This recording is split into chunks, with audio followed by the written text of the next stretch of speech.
All good to go. We're live. Wow, welcome everybody. We are on to Zoom number 3, and this is the third one of 5. Today we are talking about Alchemy of the Body, Allowance of You. So what does allowance of you mean, and what does it mean to be in allowance of you, your body, and of everyone and everything around you? And I'm sure Greg and Gabby are going to enlighten us a lot about this, because this is something that I know for me, being an allowance is a constant reminder when things get funky, things get all tetchy, and it's like, where's the allowance? So I'd really like to hear more about that, and also there's little things to help me be in that space where I don't always have to go, I've got to be an allowance. What if it was something that was actually just there, and it was a constant knowing that I was willing to be?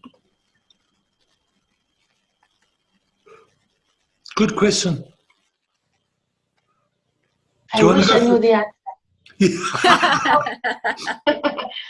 No, you start, Greg. Well, we always taught that you've got to be an allowance of everybody, and it ends up that you feel like you're a doormat. It's every asshole is wiping their shoes on you and kicking you as they go through the front door and out the back door. And, that's not what allowance is about. For me, allowance is acknowledging that people make choices, but it's their choice, and that you don't have to be part of the consequence. Allowance is acknowledging that people make choices, and just that, end of story. They made choices. Okay, cool. You made that choice. So the consequences are that this is the result. But it doesn't have to affect you. And it's really just coming out of the rightness and the wrongness of everything. For me, I don't know about anybody else, but it's like, it's like, years ago, I had this real thing of people who did drugs, because one guy was high on whatever it was, nearly killed me in a car accident because he drove through an intersection and took out my car. And but now it's like, well, it's just a choice, and I've just got to learn to be more aware and be in a different space in a different place. And so, I can live in the house. We're down in the basement. The boys are playing music, smoking weed, having a good time, enjoying alcohol, whatever. And it doesn't matter. And I was like, oh, yeah, cool. Sit at the top of the stairs and take a deep sniff. So, really, it's learning to let go the rightness and the wrongness of everybody else's choices. And then, when you look at that, the only way that's going to happen is when you start letting go the rightness and the wrongness of the choices you've made now and in your past. Let that one soak in for a second. Yeah. Because how many times do we do that? We're so pissed with ourselves because I should have done this back then and I should have done that. I'm just an idiot. And we're not an allowance of it. But for me, one of the easiest tools to help with that was to acknowledge that all of my choices in the past were made with the knowledge I had in the past. And all of those choices gave me awareness that I didn't have. And all of those choices have led me to where I am right now at this moment. So were they really wrong? Were they really bad? Or were they just a choice that's created something greater and better? Really? Yeah. Yeah, and we're so busy in trying not to judge, That's what we've been taught too. Don't judge anybody. Don't judge yourself. And so what would it take for also to be an allowance for you if you judge something or someone or you? Because this is like when we try to achieve something. It's like hard work. Oh, I judged myself again. Oh, I judged something or someone. And this is not being in allowance for you, right? It can be playful. If you judge somebody or if you judge yourself, so what? You recognize it and then you let it go. So like when I met Greg first, like 3 or 4 years ago, I don't remember. I was busy like that, trying to not to judge myself anymore. So I asked my body, please, body, tell me whenever I'm judging myself. And I asked the question, and then I forgot all about it. And then suddenly I realized I was like not my usual self. I was bumping my head, tripping over something, hurt myself constantly on every table that I came across. They jumped on me. So I was like, what's going on? Am I not in my body? What is that? And then Greg asked me, so now that you bumped your head again, what were you just thinking before you did it? And I was like, oh, I was judging myself for something. I forgot what it was. And then I remembered, I asked my body to tell me whenever I judge myself. And then I said to my body, oh, cool, thank you. And now stop it. I think about it myself. But that was like a training, because that's what I get too. Repetition is the secret. So if you want to stop, judge yourself, which means being in allowance of yourself, you have to do it constantly. You have to really train yourself to do that. So consciously being aware of your thoughts. Because most of the time we're not at all aware of our thoughts. We just think the whole day. And then when you really decide and choose to be conscious about your thoughts, you realize how often you judge yourself for everything. So, and this is the training, to be consciously aware of your thoughts, and whenever you judge yourself, just let it go. And don't judge yourself for judging yourself. Or beat yourself up for judging yourself. Yeah. And you know, the other thing is we make ourselves wrong for awareness, and we call it judgment. You know, an asshole is an asshole.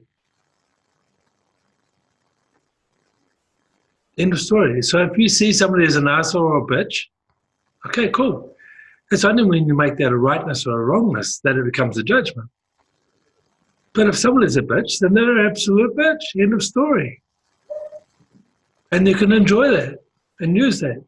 Okay, you're a bitch, but you can work for me. And it's all this. And you stop making yourself wrong for your awarenesses. You know, I have a sister who, well, I have 3 sisters that were severely abused by her father. And for years, they had this bullshit detector out there, making sure that there was no more abusers in their space because, you know, abusers were bad men. And then they started making themselves wrong because every man they saw, they judged as being a possible abuser. And they still live their life in a level of fear. But I said to them, well, what if you just let all that shit go? What if you just recognize that some of these people really aren't, and it's just that they've got penis? And what happened was they started to go into allowance of themselves and their fear, and then as they went that, their fear reduced. Instead of fighting this fear and creating more of it, they were able to let that go, and everything starts to get smaller and less significant. And that's the really cool bit. Really, it's where you can start to create in a different space for you.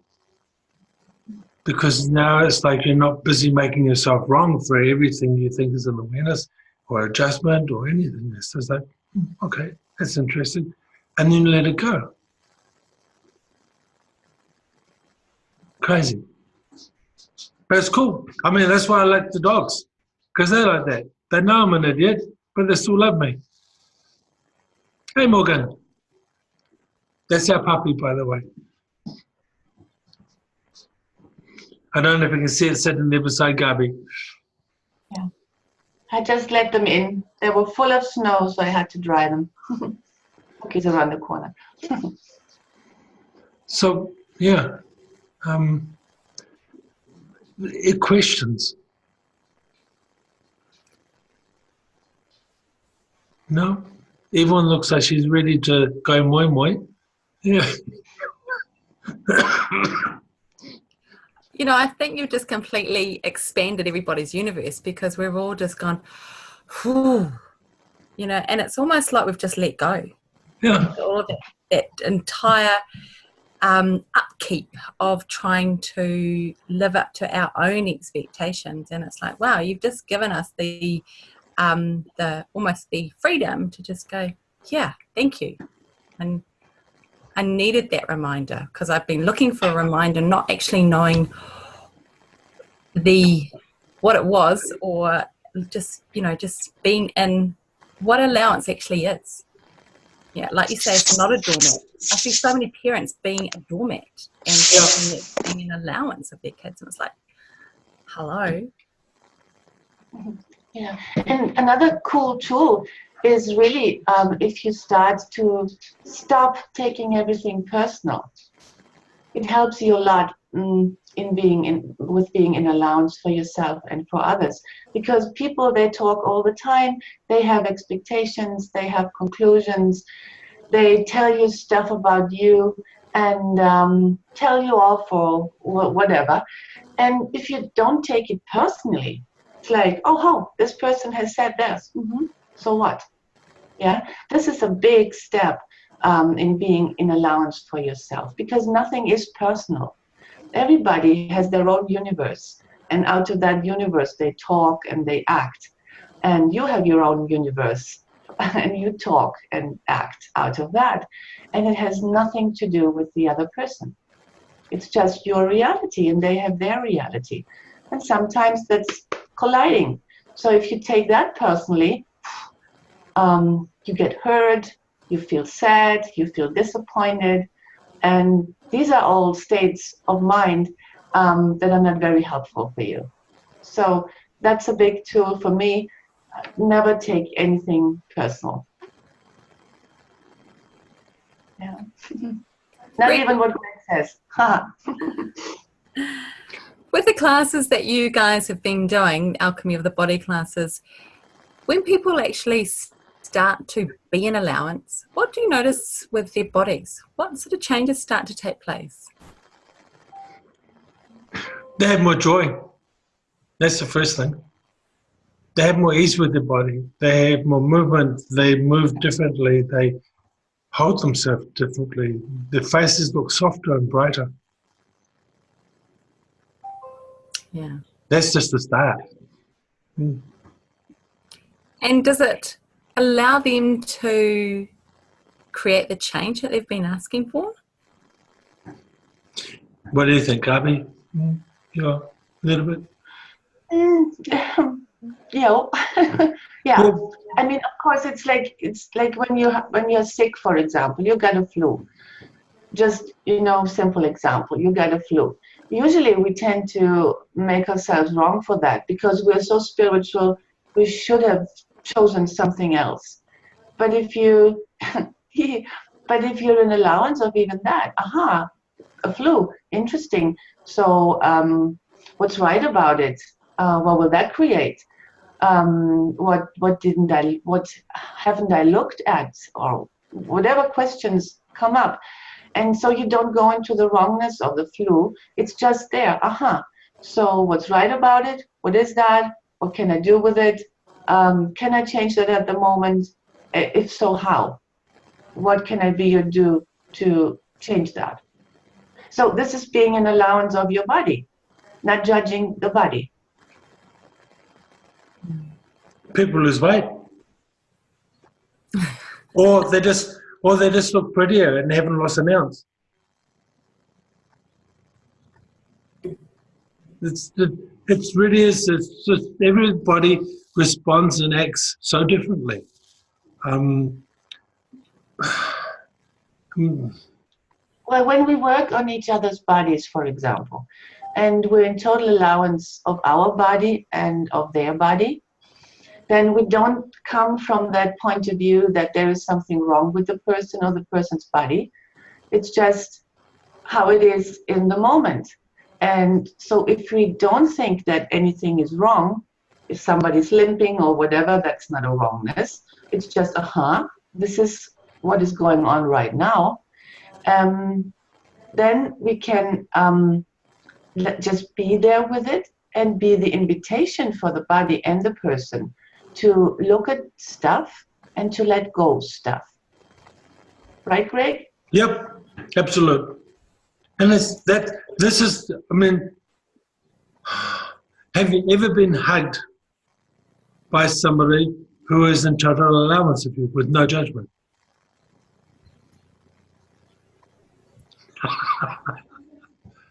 And how did it feel?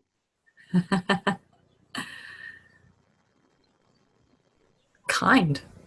Yeah. And what happens with the body when you're held by somebody that has no judgment of you? Your body's like, Yeah. nurtured. All the barriers come down, the body lets go, and there's this deep internal sigh of, oh yeah. And I've had this described as, oh, I feel like I'm home. And it's just the same thing, you know, I've been away traveling and Gabi comes to pick me up at the airport and we get about 3 kilometers down the road, my body goes, oh, I'm home, you know, and it's the same sensation when we're in allowance of ourselves and of other people. There's that sense of I'm home. There's nowhere you have to go, nowhere you have to be, and you can just be you. Nothing to prove, nothing to fix, nothing's broken. And when you're in that space and you touch another body, woohoo, the body just lets go, and people think you're a miracle worker because their body's creating magic. I love it. You know? And it's so relaxing to work on a body if you're not responsible for that body to be fixed, right? Yeah. Because oftentimes what I see with people when they work on bodies, there is this pressure. I'm the healer. I do the body processes. I do whatever technique I'm doing. And so this is my responsibility. I have to be good. I have to be perfect. I have to make them whatever, right?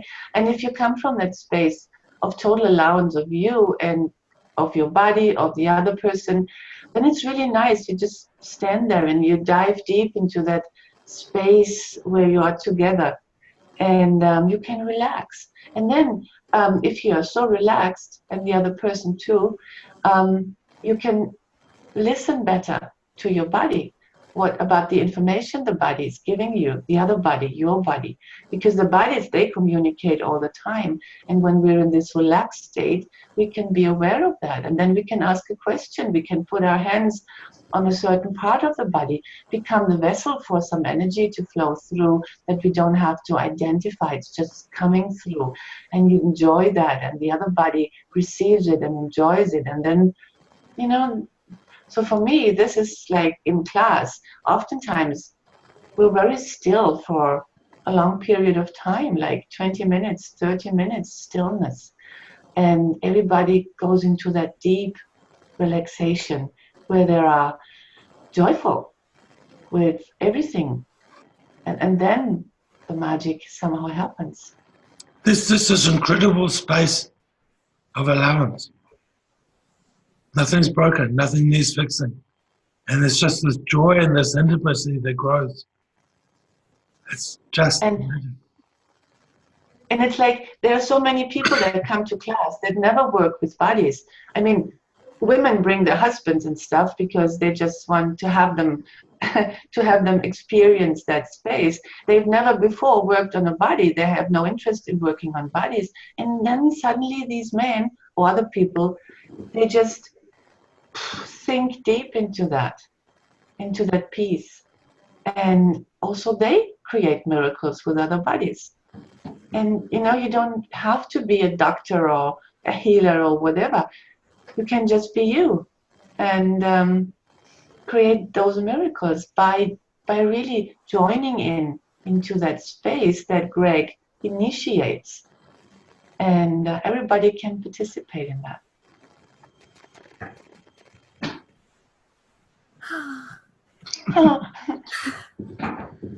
I mean, we did a class in Moscow. There was 34 people or something.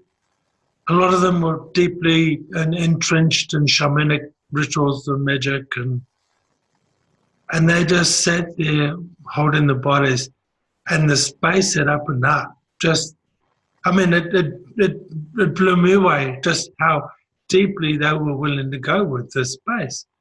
And it was just the most joyful. I mean, Russians aren't supposed to smile. They're supposed to be sad, grey people. But it was just the most joyful class. I mean, we were laughing our asses off. Just absolute joy at watching these people. And, yeah, there was one crazy little man, and he was doing the haka every time. He suddenly just go, ah! It was like, what? And he just had this energy that he just had to release because he was feeling so happy, so excited. And he'd stamp his feet, and it was like, oh, okay. The man, and we just let him do it. But it was in that, and even we just got back yesterday, a day or two back from Cologne. And again, in their class, there was 3 or 4 men that just expressed this joy that was new to them. And people who thought they were body workers and knew what they were doing were touching bodies and going, oh my God, what the fuck's this? What is it? Oh. And then you see them go, and what we say, no, go, Gabi. Oh, sorry. Why? No, what just came up is that because they suddenly feel peaceful, joyful, and then they realize this is something that they are always being. This is like there is no second in our lives that we are not peaceful and joyful. The thing is, we are not aware of it. When we're feeling distressed, depressed, sad, upset, we get distracted from that we actually are peaceful and joyful all the time. So it's not like creating that peace or creating that joy, it's just not being distracted from it anymore. And for me, that was a huge thing to realize, that this peace and joy is always there. We never have to look for it. We never have to look for it outside of us. It's always there. We just get distracted from it. And that's a huge difference. Can you see that? That you don't lack of joy and peace. There is no lack of that. It's always there. And if you not allow yourself to get distracted from it, if you in a space where everyone is holding that space at the same time, being it and holding it, then the distractions go away. And then it's there no matter what. And you find you have nothing to prove either. Yeah. Nothing to look for, nothing to prove. Yeah. It's really cool. Any more questions? Yeah.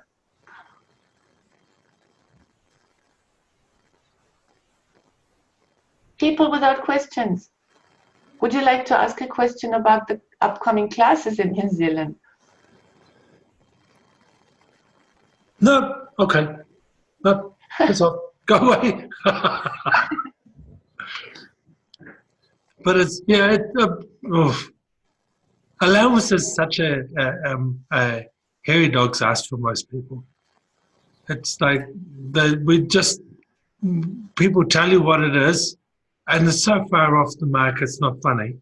Basically, we're told, we're in this reality, I guess, we're taught that to be an allowance to somebody is actually let everyone else do what they want to do, regardless of what feels kind to you. And that's not allowance. That's giving in. That's can't think of the word. That's being the doormat. Yeah. That's being also like compromising and to make the compromise. You know? Yeah. And that's bullshit, because to compromise means you give in. You give up. Because and allow yourself to be made smaller. Yeah. You know, when somebody's security is compromised, it means someone has broken into your building. So when we compromise, what are we allowing people to do? To take over our space. That's not allowance. And also it's not acceptance, right? No. I accept it. This is okay. I have to accept that. It's not that. Allowance is really that, this is your choice. So does that work for me? Yes? No? And that's the only question. Does that work for me? If it doesn't, you're free to do it someplace else, but not in my space. So allowance is really something that's empowering you. That's a strong thing to empower, to get empowered. Because you have the choice. You can see what everyone else is doing, and then you can choose. I allow what you do. I don't judge it. But this is not working for me. Sorry, bye. It's actually empowering both parties. You and them. You give them permission to do their shit, but you empower yourself that they don't do their shit in your shoes. And the same is it with the allowance for yourself. Did it work for me? Yes? No? No. Oops. I won't do that again, I guess. And does it work for me? Yes, cool. Right? Don't judge yourself. Don't accept what you did. It's like this, okay, I couldn't. It's like, this was my choice in the past. Cool. What do I choose now? This is allowance. And in our classes, really, in the last classes, we started to talk a lot about past, present, and future, and about the present moment, because this is also a secret, which is not a secret because everybody should know. There is only the now. The past is just a memory. The future is just an expectation.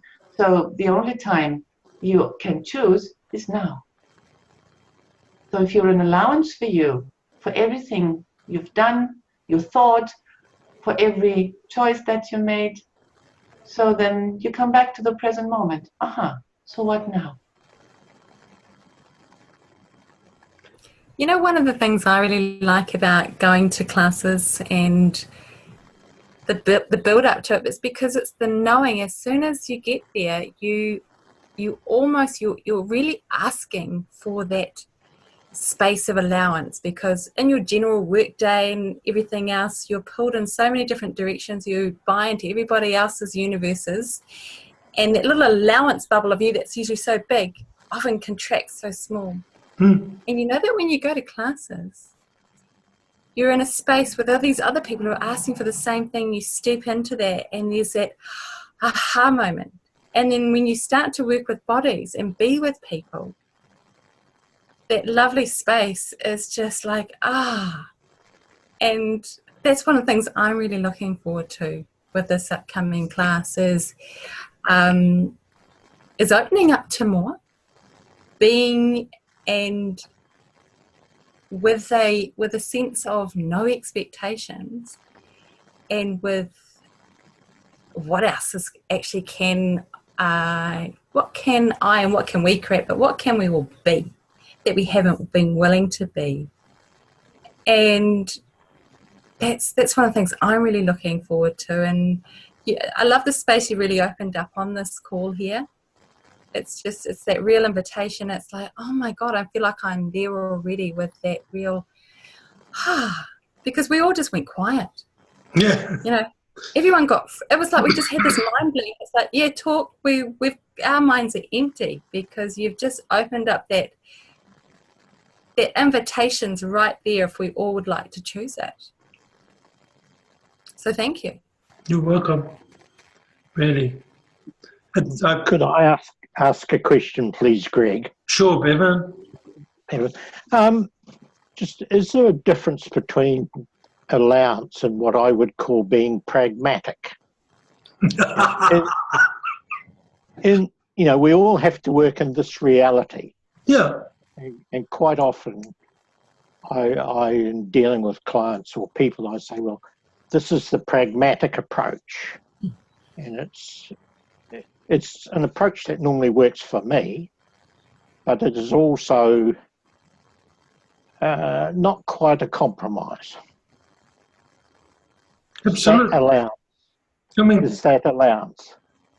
What would you say, Gabi? You're the most pragmatic person I've ever met in my life. Yeah, I love it, Bevan. I am so pragmatic because if you're being pragmatic, there is no emotions attached to all that what other people say or do or what you did, and you don't blame yourself. I love pragmatic, yeah. So yeah, you could say you're pragmatic if you're being an allowance, if that is really giving you that space of I don't have to judge anything, because when you judge stuff, usually it contracts your world. So if pragmatic works for you and you're not in that emotional whatever that's limiting you, perfect. I mean, this is like this is not philosophy, right? This is about what is really working for us. Yeah. And use every word that you want. Look at your life. Are you okay? Right? Are you happy? Are you peaceful? Cool. If pragmatic does that for you, perfect. Great. Yeah, thank you. That's great. Thank you. You're welcome. Hey, Roscoe.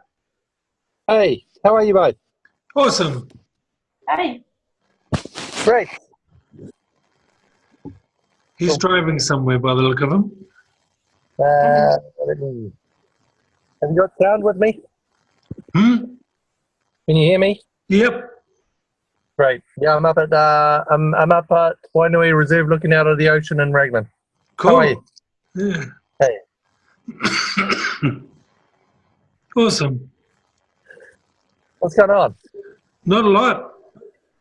Okay. Nobody seems to want to ask any questions. Only Bevan, and the rest of us are smiling like little happy, waggy dogs on the back of the car window. Oh, okay, cool. Yeah. What's your topic today about gratitude? Allowance. Yeah. Yeah. And we're all the total allowance of Mr. Ross. So, yeah. Mainly because he's on. Yeah. Can I ask a question then? Yeah. I'm now wondering, I'm having a lot of intensities around Earth and this South Island trip I'm about to do. Yeah. I'm now wondering what allowance I'm not in of things change. Yeah, okay. I don't feel like I'm an allowance of things changing. I'm kind of answering my own question. Yeah. A lot of intensity. Yeah. So, can I ask you a question? Yes, please. What's the change you're not willing to receive? Yeah.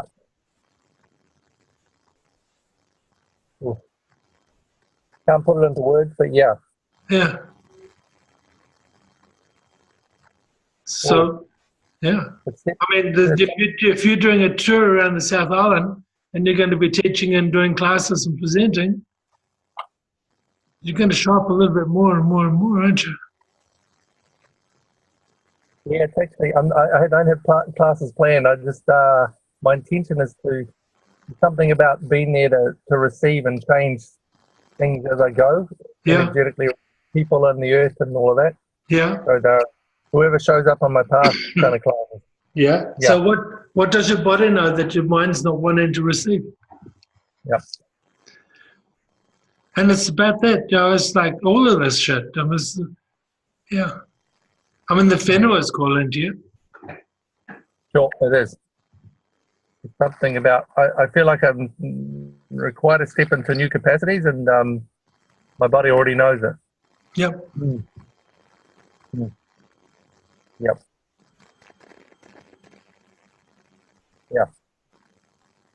Okay. Actually, my awareness is I've got all I require for it. It's just acknowledging it and stepping into it. Yeah. Thanks for your question. Is there any other awareness or questions to ask of me? Oh, if I think of them, I'll message you. Hello, whoever's on the call. And oftentimes what I get is like, I don't know about you, Ross, but so many people, they already have conclusions about what intensity is in me, right? And it's so hard to get over that because this, you know, we have experience and we are used to ask the same questions and we had different results and da-da-da. So we almost all the time start with a conclusion already. Yeah. And so this is a nice question to ask. So what conclusions do I have that keep me from really being aware of what's going on? Wonderful. And then, intensities, when they increase, you could ask, like, what do I have resistance to? Yeah. And again, without conclusions, really like just in the morning when you wake up and you're still not in your thoughts yet, still in your dream state a little bit. Just so, what is it I'm resisting? Yeah. And let go. Because it's so hard to not confuse the awareness with our thoughts when we have a brilliant mind, which of course you have, I think. Yeah. So this is like, for me, when I ask questions, I try to do it all the time when I'm in that sleeping, almost sleeping state, when the brain is kind of quiet. Because then when I ask a question and, you know, don't look for the answer, then I oftentimes get the awarenesses I was asking for. Yeah. Wonderful. I love it. Mm-hmm. Thank you. Welcome.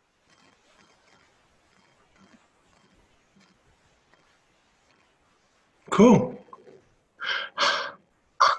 So Ross, does that mean we're going to see you in the class in Nelson? It could be. It could be. My schedule changes daily at the moment. Yeah. Well, at least stop in for coffee. Yeah. I who knows where I'll be, but I reckon we can make it down there. Cool. I'll be there anyway. Robert, do you have a question? Pretty good, thank you. Maybe I do. What is the question? No, I'm pretty good for now, thank you. Okay. Thank you, Greg. You're welcome. Maybe on the next one. Yeah. Cool. I'll come back to the next Zoom. Thank you very much. Okay. Awesome. Thank you for being on this one. Yeah.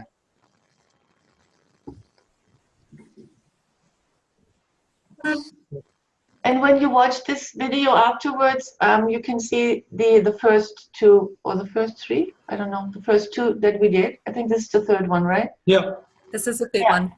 Yeah. When you go to YouTube, when you click on the video when we posted, you see you scroll a little bit, you see the first two Zooms as well. Cool. And our next Zoom is coming up next on the 31st, which is next Thursday, I think. And that Zoom is the ease of letting go. And then we've got one more after that, and that one is on the 7th of Feb, and the ripple effect of choosing for you. And then you're here. Yeah. Yes. Ooh. Yeah. I hope it We stays hope to hot. keep the hot weather for you. Yeah. We just had an earthquake. I don't know if anybody else noticed it was on the call, but we had a little shake around about 20 minutes ago. Really? Yeah, I Cool. was sort of looking around thinking, didn't see anybody else notice it, but yeah, I think it was up in the North Island. Did you Ross, feel it, it was Ross? probably Ross for climbing up Piranha. Was certainly, thanks for that awareness. It was certainly some of the intensity this afternoon that was ready to release. Mm. Cool.